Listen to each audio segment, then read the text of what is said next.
Socrates Café for spring 2026. If you're familiar with our format, we have a Socrates Café each semester and give an opportunity to one of our faculty members in the religion and philosophy department to showcase their passion and their research. And today it's my privilege to introduce Dr. Elaine Padilla, who is the chairperson of the Philosophy and Religious Studies Department, and she will be sharing her passion on a decolonial option for authentically becoming human. Thank you. Thank you so much. So I have a confession to make. I was just until the last minute creating this PowerPoint presentation, so I don't know how great it's going to turn out, but it really is a passion of mine, so let's see how it goes. This is a project that it has taken me about 10 years to complete.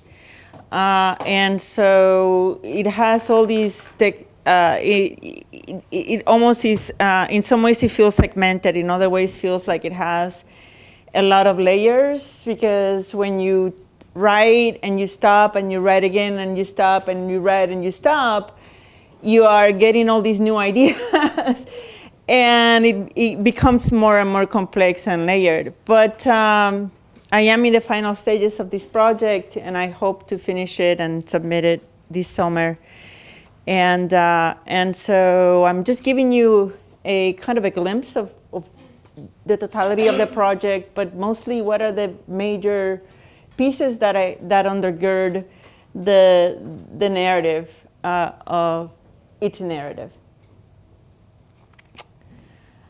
So this is a philosophical study of religiosities and spiritualities that are emergent at the start of the modern colonial period, and as a response, or in response to colonization. Its focus is on Western Christianities, particularly as there are emergent spiritualities and religious practices from these, as marginalized peoples begin to express their own spiritualities in relation to the colonial powers. I utilize aesthetics, history, and geography in my theoretical framework, and you're going to see that it tries to follow a historical development, but it is not a historical project. I use journal diaries, theatrical works, and paintings as my focus of analysis. From these works is where my philosophical and my philosophical study of these religious practices emerge, as it impacts history and as it is located within its geography.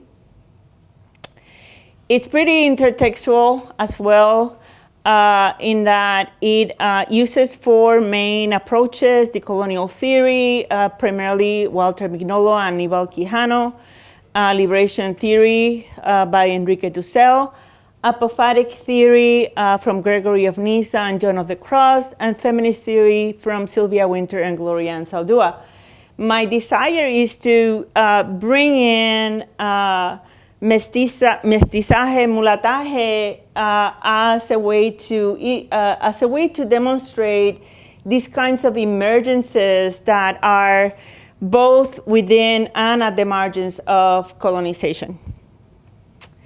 I use the kind of the mapping and the idea of Walter Mignolo of the start of the modern colonial period as modernity cannot be modernity without colonization, nor colonization without modernity, or how modernity cannot consider itself, how the modern human cannot consider itself to be a modern human unless it really reflects on the effects of colonization, and how the mapping of thinking, for instance, comes from European with the Atlantic, with Atlantic at the center, and the movement of African peoples through the Atlantic, and how also the indigenous peoples in response to Europe are in some ways grappling and wrestling with their own identities and religions, and as they are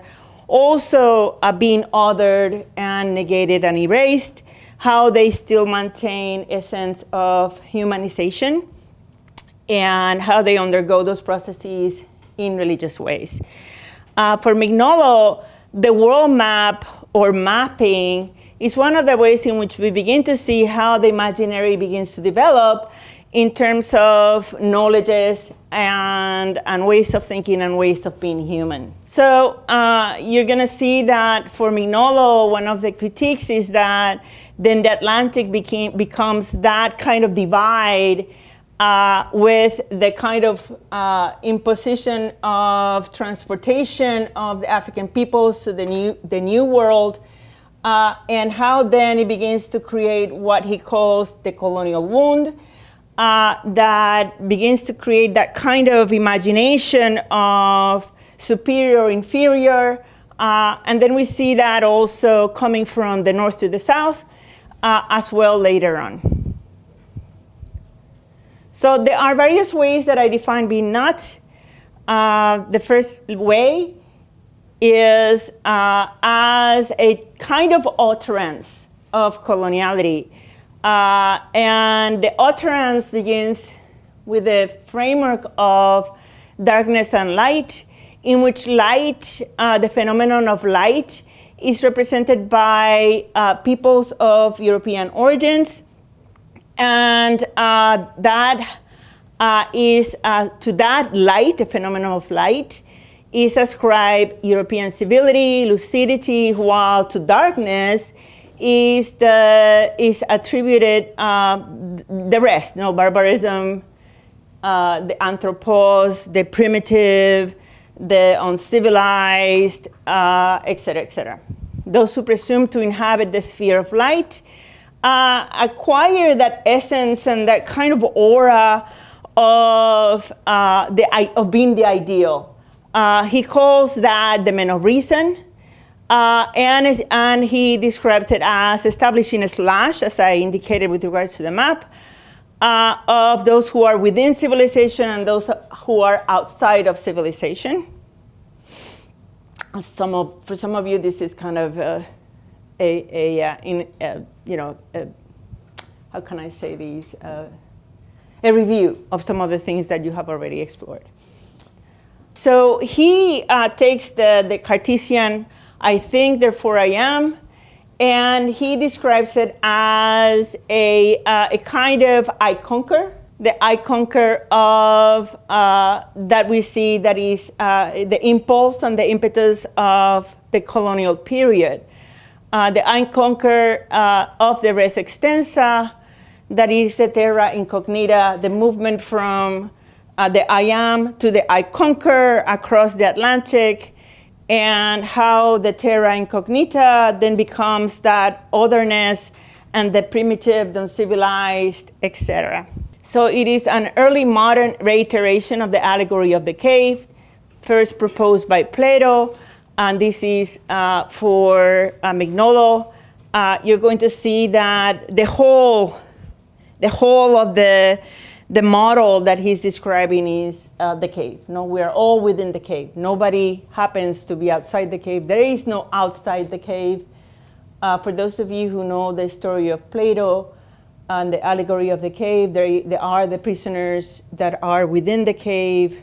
One of the prisoners, well, within the cave, they see only shadows that are shadows on the wall, and mumbling on the ears. They don't understand.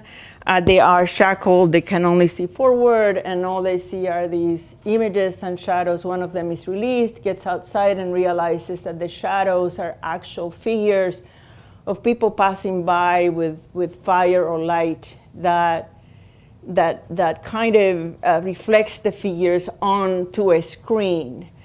And so there is that sense of there is an outside the cave and an inside the cave, and those who are inside the cave are enslaved and under a world, under the spell of illusion, while those outside are the ones that that are enlightened. So for Mignolo, all of us are within the cave, and all of us are within the darkness of the Western construct.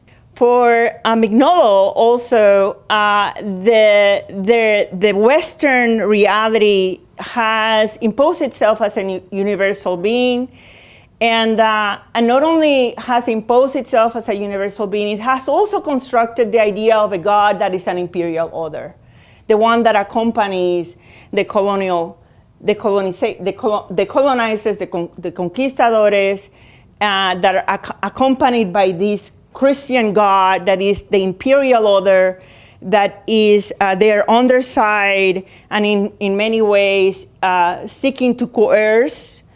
We can think of conversion, we can think of the various ways in which the imperial order supplants in some ways what we can consider to be other expressions of the divine.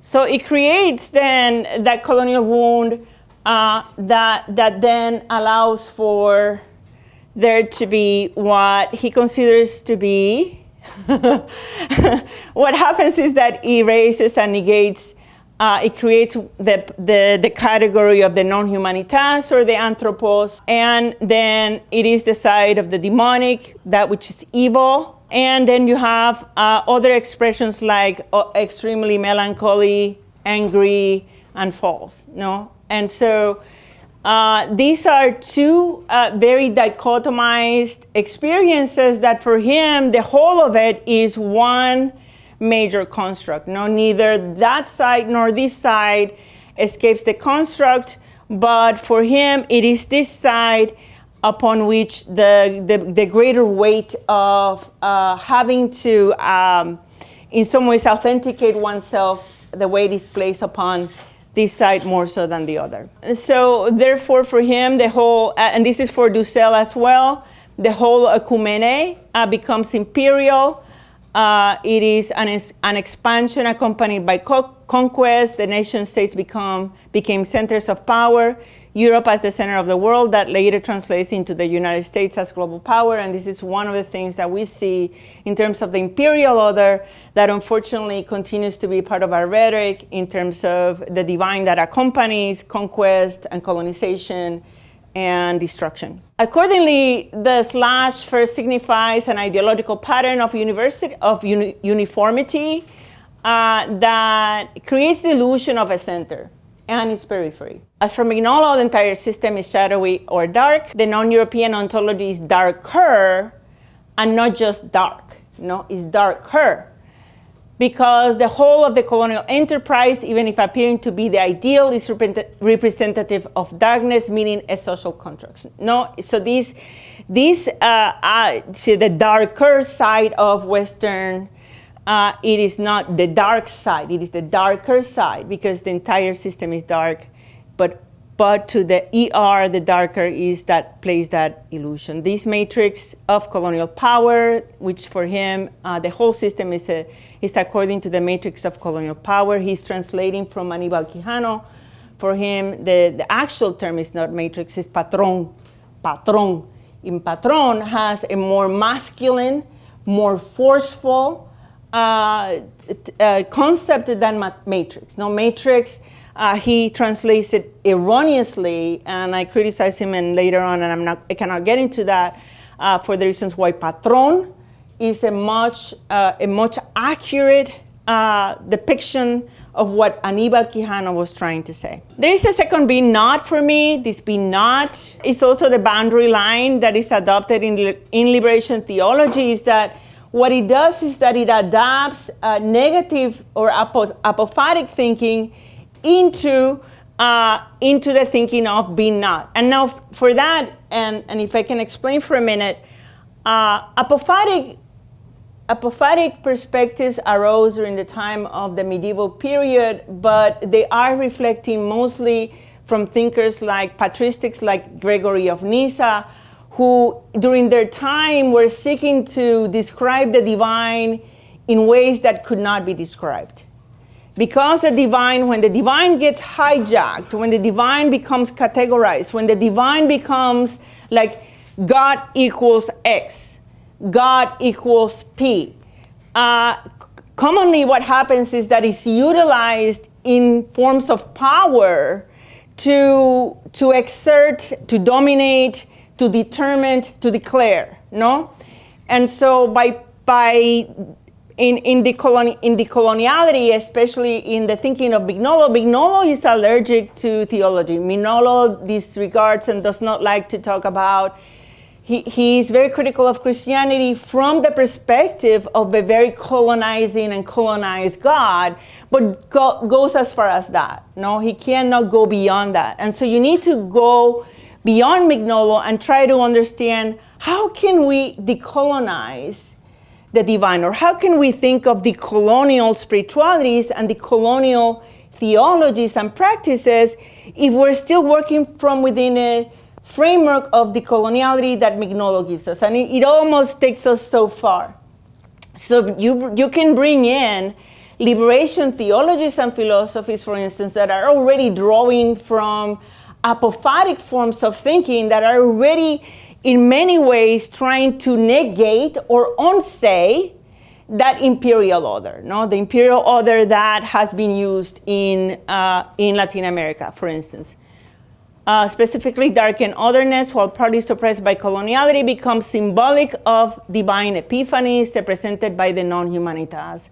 And so liberation thinkers also locate God within history. You know, it is a historical project. Liberation thinkers place God within the non-humanitas, those whose humanity has been negated, those whose humanity has been erased.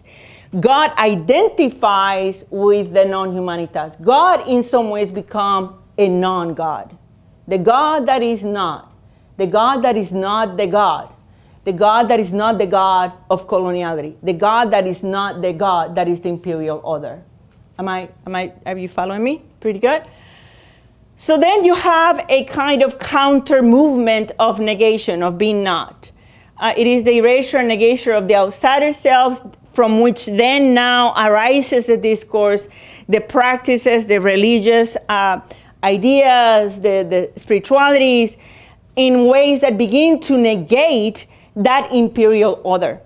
So there is that otherness that is the divine with, that is already with those non-humanitas as the God that is not, and the God that darkens God's self. Now, the God that darkens God's self actually comes from Gregory of Nyssa and comes also from John of the Cross. No, this is the God that is the dark God, the God of darkness, not the way that we have seen darkness.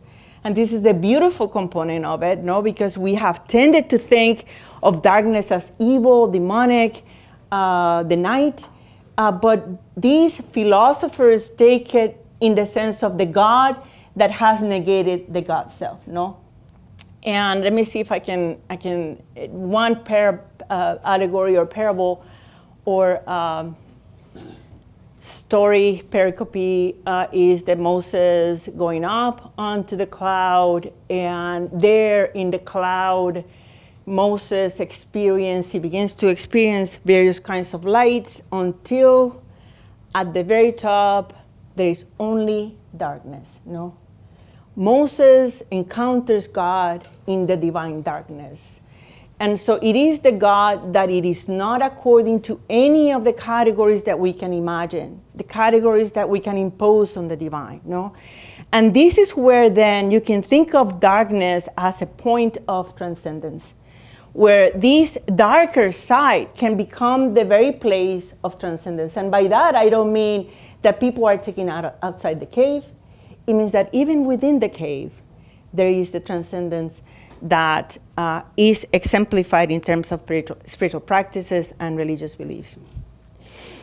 So then it goes through the colonial wound, and then it makes an impact on these symbolic understandings of being universal, the coercive sameness, and the whole of life in its image, no? So it is the one that then presses against it and in some ways unsays it, unsays that sameness, unsays that way of determining what does it mean to be a particular practice or a particular spirituality, that it is not according to the classical or traditional understandings of being divine. So the boundary line can function as a site of emergence, disparate religious others that begin to touch within that boundary line or that wound, in a sense, the colonial wound, that those kind of nodal differences that come in contact with each other and influence one another. These spiritualities that converge at the peripheries among peoples who Mignolo designates with the symbol of the /forward, as in non-persons and being not above, can become vectors and points of contact between marginalized peoples. Then decolonial liberation and apophatic theories, when threaded with feminist thought, provide the needed ligaments for the entwinement of multiple religious practices. I use, as I said before, I'm going to use literary works and diaries and paintings. I use the Dark Night of the Soul of John of the Cross as a point of departure, but because of the way in which John of the Cross is situated right at the start of the modern period, and right at the start of the colonial period, and how he begins to, in some ways, to decolonize his own soul. In some ways, to unsay those images of the divine that have, in some ways, become imperializing. He's thrown into a jail, and the jail is a tiny jail. I think it's a 4x4 with a tiny window on the top. And he's thrown in solitary, and there he spends months and months and months and months by himself. And so the only way that he could work it out was by writing this poem, The Dark Night of the Soul. And the dark night of the soul for him is a purgation, is a denial. It is a way to cleanse himself of these false images of the divine. And so in many ways, darkness becomes the very place for him to alter and to become more authentic in his understanding of himself and the divine. So the start of the colonial modern period in Spain under the rule of King Ferdinand and Queen Isabella of Castile, John of the Cross contemplated on the agony of the departure of divine images enthroned in his soul when facing death in his small cell in Spain, a dark cave of sorts at the onset of the modern period. I compare it to Calderón de la Barca's Life is a Dream, La Vida es un Sueño, and where there is this kind of backstage, front stage, inside the cave, outside the cave, illusion, reality, in which the realization of who Prince Segismundo or Segismund happens at the level of being within the cave, and so there is this interplay that you're going to see in Calderón de la Barca, and how actually Calderón de la Barca uses John of the Cross's Dark Night of the Soul to exemplify this process of recovery of the self and the way in which the self wrestles with the outside world and the inside world. So the imprisoned prince is held in captivity and raised in a cave, then released to occupy a throne while unprepared to rule, and upon becoming a tyrant is led back into the cave, convinced that the world outside it was only a dream, to then being revealed that he was indeed a prince and ultimately is released for good. So there is this kind of inside and outside. I don't know how many of you have read Life is a Dream? Of course, it's okay. It's a very baroque. It's during the golden age of Spain. Very, very, very close to also the modern colonial period. And then I use being not as a site of morphogenesis. This is the last third way in which I use it. Decolonial thinking and liberational apophaticism spirals into feminism that alters and unsays the traces of patriarchal symbolism of being not woman, buried in all the other three hermeneutical lenses. And so I use, I continue to unsay the colonial persona, and begin to use religious, women's religious practices as a way to illustrate how through various stages in history, you're going to see this kind of unsaying, the kind of pointing to, protest, unsaying, lament, and then a morphogenesis in terms of defiance. A morphogenesis of luminous darkening or the rebirth of the authentic personhood of women and their worlds can occur once idolized models that have set root within the self undergo iconoclasm.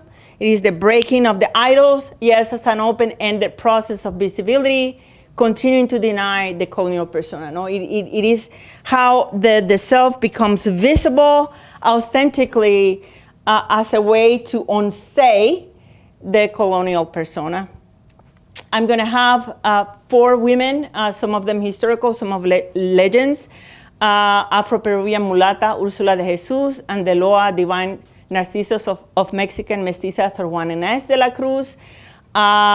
She is a very interesting figure because for her, during the time of female mysticism in Peru, she will receive messages from the dead that will be bringing her complaints. Many of them were enslaved peoples, giving her the complaints of what had happened to them when they were alive, and helping her not only pray for them, but also asking her to help them restore and asking her to restore the situation. No, so it's a very kind of interesting figure. The movie, I see dead people. The reality is that she did see dead people. And so what we see that in the 17th century, at the beginning of, as the colonial period progressed, you're going to see that they begin to unsay the protest, the God that is, and begin to start the conversations on the God who is not. Then I use the theatrical performances or the plays of Alejandro Tapia Rivera, La Cuarterona, as an example of mulataje. And then I use Sylvia Gonzalez's novel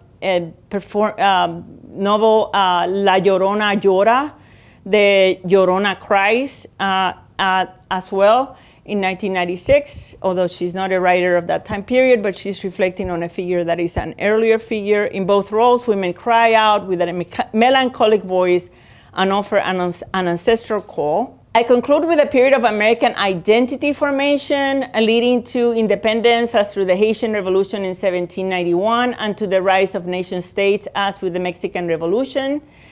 I use 2 women in particular as a way to demonstrate visibility in terms of authentic visibility, the apophatic and decolonial defiance of Haitian voodoo priestess Cecile Fatiman and Mexican curandera Teresa Uría. I use the retablo of Luis Alberto Uría.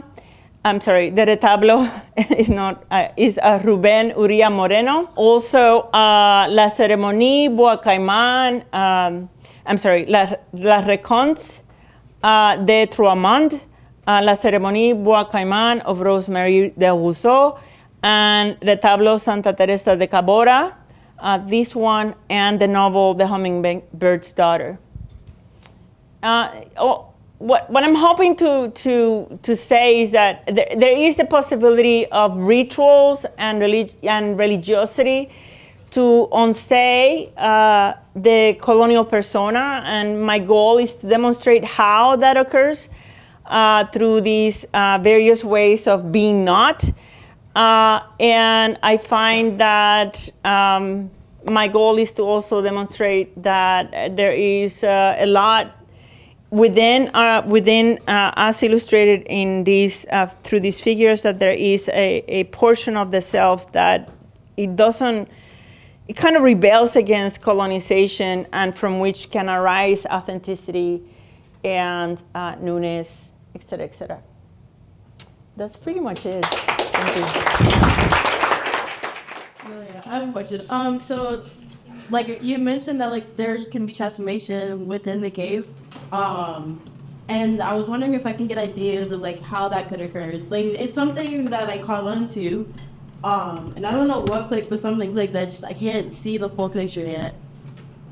So the reason why you're wrestling with these is because we come from a Western perspective that there are two realities. Yeah.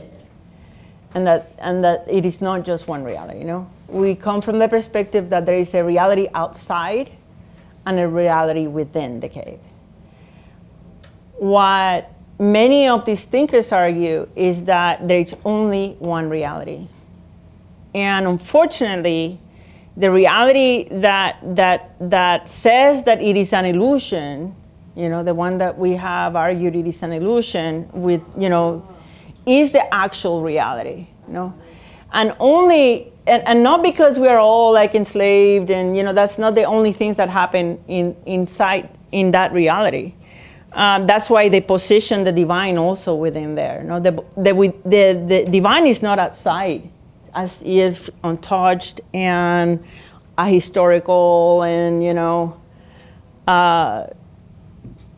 indifferent, and you can think of many other different terms to ascribe to it, but rather it is within it as a historical force or presence. And for some of them, of course, it's liberational. For some of them, has to do with identities becoming authentic internally. Like for Gloria Anzaldúa, she thinks of cenotes or our interior rivers that allow her spiritually to wrestle with her more indigenous backgrounds and be able from there to emerge as herself, you know, being a both and, you know, mestiza, you know, having all these kind of ancestries and multiplicities in herself. And so it is not, so the difficulty that you're having is because we commonly think that there is an outside, because in some ways we need that outside. You know, we need an exit, we need to escape, we need somebody to take us outside. Please take me outside this cave, you know? When in reality we're called to create forms of liberation within the cave for those who are in prison, not for us not to escape, but rather for us to create a better world here, for us to really bring transcendence here, for us to enact transcendence here through our bodies, through our actions, through our very selves, no? And so the challenge is how to do that when you are also experiencing injustice. You know, we're experiencing injustice, we're experiencing oppression, the burden of being human. And we would like to be divine in that, you know, we can all be gods. But the reality is that we are just mere humans that are called to act in godly ways. What led you to use patrón as a description to masculinity, of its masculinity? Okay, so it is a kind of masculinity. No, it's not all masculinities. But it is the masculinity that is the I conquer, the colonizer, the conquistador, the colonial persona. The patrón, if you go to, for instance, Octavio Paz, and you read some of the poetry and the writings of Octavio Paz, you're going to see that there is such a figure like El Gran Chingón, no? And El Gran Chingón is the representation of the conqueror, that is not only the conquistador, but it is also any man that takes on that persona, no? That persona of el machismo, el machista, the one that wants to subjugate, oppress women, the one who you know, seeks to erase the subjectivity of other peoples, no, as well. Los patrones, or the patrones in terms of plural of patrón, in Latin America, were people that were from the same, like let's say patrones were criollos that were employed to actually oppress their own people, no? Los patrones emerged from the very people, and they're used to like taskmasters, no? That are meant to enslave or subjugate others in terms of labor, No, they dictate hours of labor, conditions of labor, et cetera, et cetera. So in some cases, it is almost an emergence of another class of masculinity that also is employed by the elites to create those conditions of enslavement, et cetera, et cetera. Does it make sense? Patrones are patron, you know what I mean? That kind of, you know what I mean. You know, those who come from Mexican heritage understand that terminology, no? I'm sorry? Bosses, maybe. Something like bosses, but it's a bit more forceful. Yes, a bit more forceful, especially when it comes to comparisons of behavior in terms of women. And he goes into some aspects, Octavio Paz, that I'd rather not say here, but he goes into some very graphic aspects of it that for him are very humiliating of women. And so el patrón is somebody that is more forceful and subjugating in that sense. And so when you use matrix, you lose that sense. And also matrix goes back to the womb. It goes back to Eve as the source of all evil. No, she's and even Octavio Paz talks about it. No, evil comes from the womb of Eve in a sense. No, the sinfulness and all that. So it puts the blame on women, and you're going to see that happening in some of the decolonial writers. Frantz Fanon does that. You know, as good as Frantz Fanon is, you're going to see that he uses that kind of model that is very limiting in that regard. You started out in talking about a comparison or contrast between Europeanness and indigenousness. And then you introduced a number of things, including feminist history, and you basically seem to have come at the very end to focusing on that part of in the actual discussion that you're looking at. Are you focusing then primarily on the feminist part of it, or on the indigenous part? Because you have 4 different theoretical structures that you put in the book, Mm-hmm. and they're not necessarily contrasting, but they are focusing here, focusing here, focusing here, focusing here. That's a very good question. It is almost developmental in that order. And yes, in the end, what I'm trying to demonstrate is how the writings and the spiritualities of these women on, say, the colonial personality in a particular way, you know, especially because of the gendering of some of these practices, you know, or the manner in which their gender has it kind of erased them, you know, set them to the side or marginalized them, you know, and how they, in the end, as you know, as figures in history or legends, how they take center stage, you know, how they steal the show in a sense, you know, how they become the focal point, and how they alter the narrative in the sense that the various kind of theoretical narratives, like in the case of liberation, thinking of Enrique Dussel, you know, as exciting as Enrique Dussel can be, how limiting he also is when it comes to speaking of the liberation of women, and when thinking of the participation and the creativity and the manner in which really there is a true contribution of these women in terms of their spiritualities. Am I making sense? Yes. Can't decide. Yes, do you like me? Plus, no. Thank you for such a great topic. It was lovely to hear more about your work, and I love the emphasis on the diaries and performance art, but kind of speaking about the ways in which these women in many times are kind of between categories. So at first, I just have 2 less of questions and more comments. So I just love for you to talk a little bit more about. The first one is you start the talk by thinking like cartography.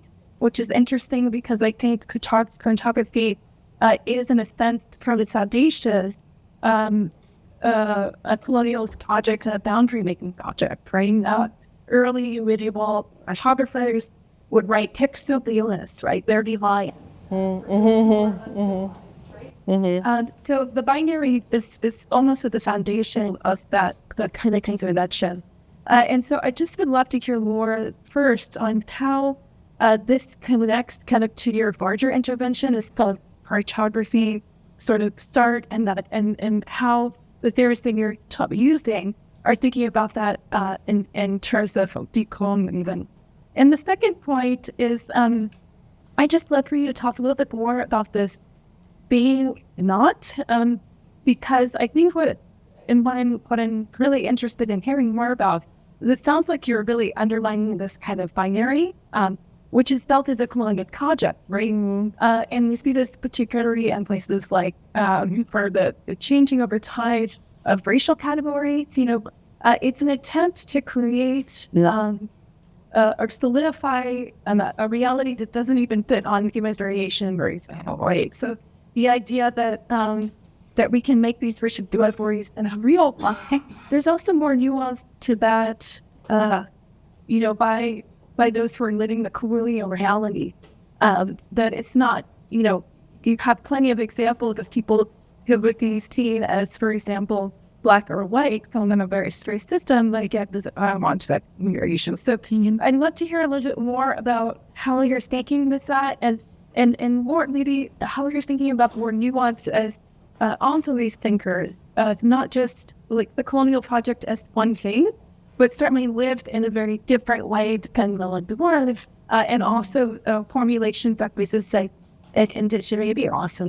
And I think you mentioned voodoo, and voodoo is such an interesting example of what we just think about. In particular, like the Virgin Mary has completely different symbolisms that get brought up in this way. So I know that one of the main questions, but I would just love to hear a little more about how they might be acting. I like how you noticed the shifting from the mapping to the artwork and to the various expressions that not that undoes the mapping, but that redirect the conversation of the mapping, And so yes, it was on purpose. The mapping is what establishes the boundary lines and determines what is and what is not, and in some ways seeks to erase or to put everything in a system of sameness. And those who, and even when you look at some of the mapping of they're very interesting, that super interesting. I invite you all to kind of look at these maps. And how, some of them are even the land, the Terra Nova is feminized, and like all these various with the indigenous woman feminized, and all the different things that these mappings did in terms of creating an imaginary for both the Europeans and the non-Europeans as to who they were, who are we in relation to X, Y, Z, And so it does kind of bring us into these, this is Europe, this is not Europe, this is, all these various aspects that begin to identify us according to our geography and according to our origins. And sometimes even you can carry your origins wherever you go, Some of us carry these origins, no matter where we go, the origin goes with us because it is already geographically established who you are because of these maps, And so it's very it could be liberating. I think that if you compare the maps of indigenous maps, and you can think of all, because we also can do that, do some comparisons. There is a lot that we can talk about mapping that can also be liberating, storytelling, movements, migrations, and things like that. So I'm not saying that all maps are that binary producing. So I think your second question is related to the first one. And I think that boundary line keeps being negotiated, that the slash forward being a not. And so the ways in which both the not being and being not allow us to kind of unsay those categories, even though we are within them. No, we cannot. I cannot deny that I'm, Puerto Rican or Latina or my accent, whatever it is that people ask me. Where are you from? All the time. Where are you from? Where are you from? I'm constantly having to give an account of who I am. And then the surprises and the comments and the this and that. So. Because again, geography also determines who you are and how you're supposed to act and who you are and not. No. So that's the beauty of the spiritualities and the writings of these women, because they begin to kind of redefine and negotiate those definitions and those demarcations. And so art has a beautiful way to do that, writing the journals of these women, the loas of Sor Juana Inés de la Cruz, not that they are not problematic. I mean, I tend to point to the problematics as well, but I think that it allows us to then see how it is negotiated in ways that press against that demarcation, that determines a priori, who are you, who you are not, and you can be. And so it makes for me the exciting piece is how these women really, within their constraints or limitations, for instance, Sor Juana Inés de la Cruz was a cloistered nun. How much work, how much can she do, as a cloistered nun within the system that was the oppressive system, in a sense, and also Ursula de Jesus. But then you begin to see from within those constrictions how they negotiate these demarcations. Matthews, hello. Because I was a little bit behind, but because we have students in the room, can you talk about what might have excited you or what ignited your passion for the topic? And then second to that, can you talk about how you went about, because you are using lots of different types of materials, you're taking from lots of different cultural content, how you may have selected out what you used and your point of view. Thank you. Thank you for asking that question. I have to tell you, this project began and it was inspired by, before coming to the University of La Verne, I taught at a school that was predominantly Black.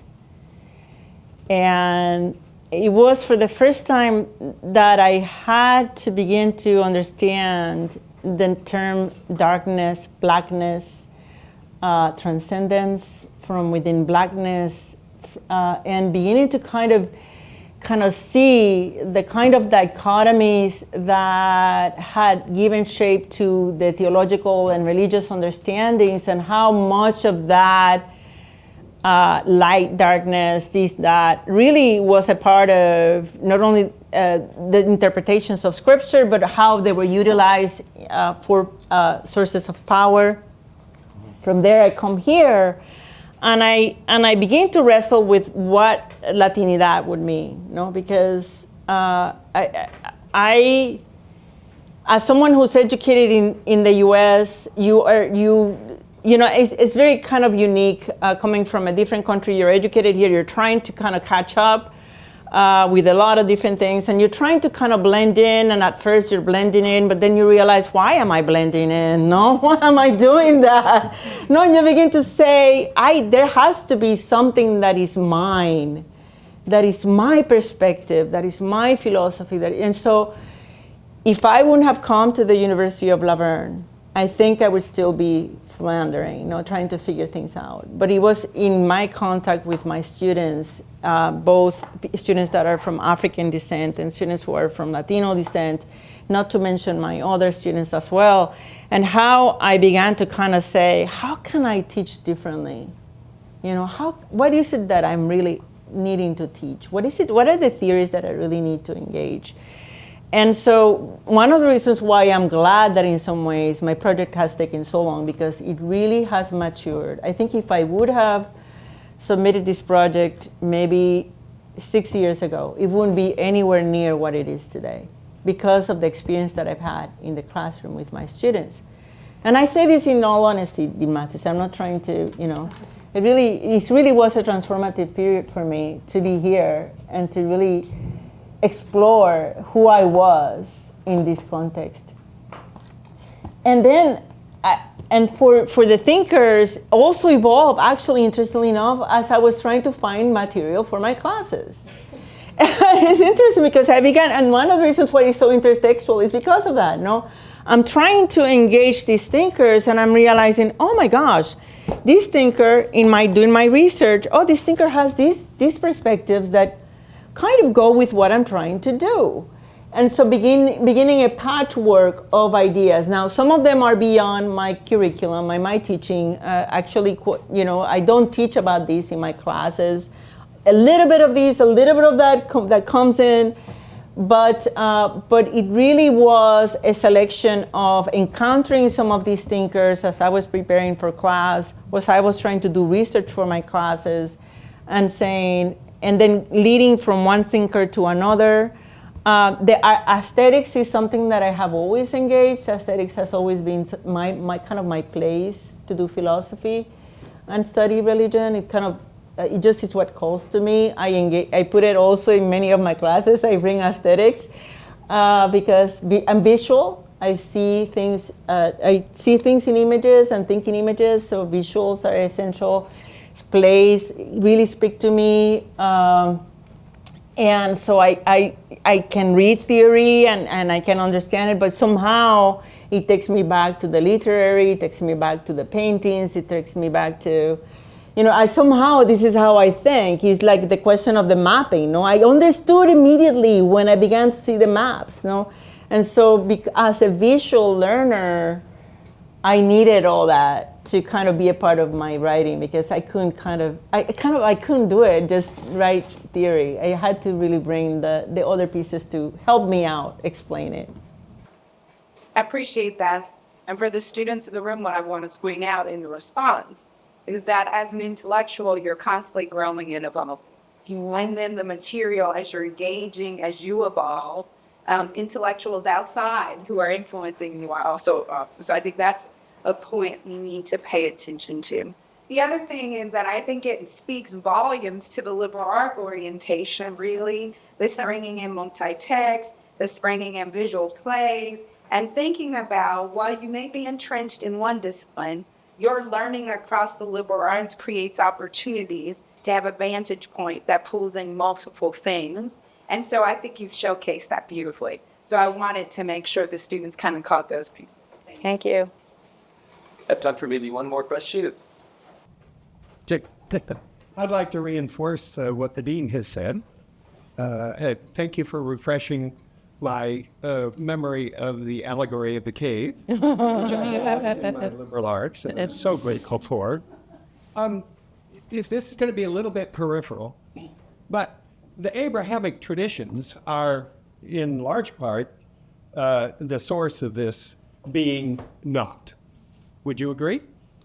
In some ways, yes. Yes. Depends. One version of it, yes. Yes. But specifically, the Christian religion. One version, yes. Yes. Okay. So we have this, and then we have the Romanization of the Christian religion, and a transformation to the economic sphere. Mm-hmm. So even non-religious people are embedded in this material-laden society. Mm-hmm. For us, our behavior and so forth is way out of proportion with regard to others in the world. We use about 6 times the amount of share of our resources compared to others.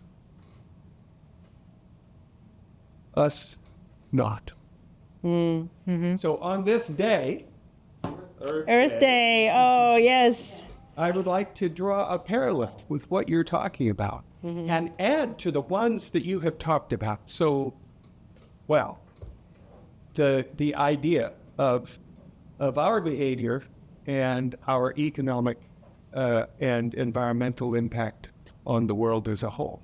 those of you that have traveled to other parts of the world see very clearly the impact that we have and the value of the knots in terms of spirituality, in terms of you being part of the whole, and so forth. Thank you. Thank yeah. you. I'll leave it at that. I think you said it.